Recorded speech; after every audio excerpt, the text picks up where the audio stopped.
Hi guys, my name is Christian Paul, and in this video I am going to answer the question that I get asked at least once a week for Maths Methods. What the hell should I put in my summary book? Check this out.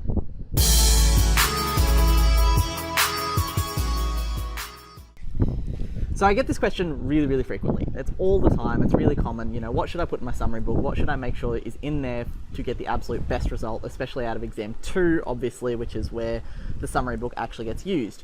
And the most recent example is when I actually ran a webinar yesterday, and I got this question probably 2 or 3 times in the course of about an hour. So I wanted to just talk about a couple of things that I think you should absolutely 100% have in your summary book.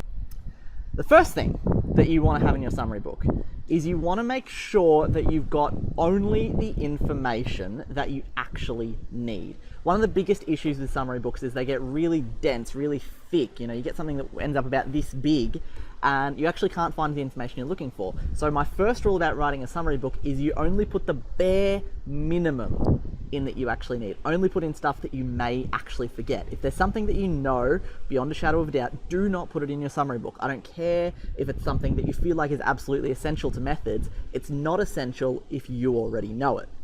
Second thing I want you to think about for your summary book is calculator tips. So you're only going to be able to use your summary book for methods in exam number 2, right? Which is also when you're allowed to have your calculator.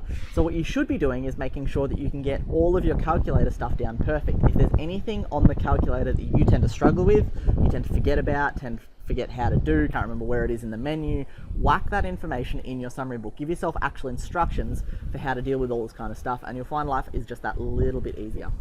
Point number 3 about your summary book: build out a contents page. Once you've actually got all of your content laid out from start to finish, think about putting together a contents page at the very start of the book that actually shows you where to find all of your information. Number all your pages, just, you know, quickly just scribble a number down in the bottom corner and then build out a contents page to help you find the information you're looking for as quickly as you can during the exam.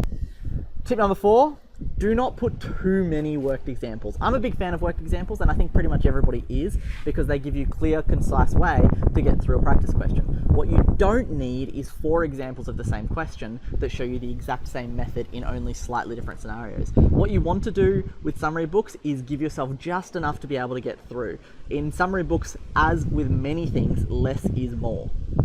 Tip number 5 for your summary book. Not an actual way to put your summary book together, but just something I think you should think about. You're only going to be able to use your summary book for exam number 2, right? Which means that everything in exam 1 you need to know off by heart. Which means there's no point putting stuff that you will know off by heart into your summary book, because you're going to know it off by heart to get through exam 1, which means you're not going to need it in your summary book for exam 2 because you already know it. This is a really crucial point, because as I mentioned earlier, if you chock up your summary book with just too much stuff, it becomes really useless. The whole point of a summary book is to help you get through a question quicker because you have the relevant information on hand.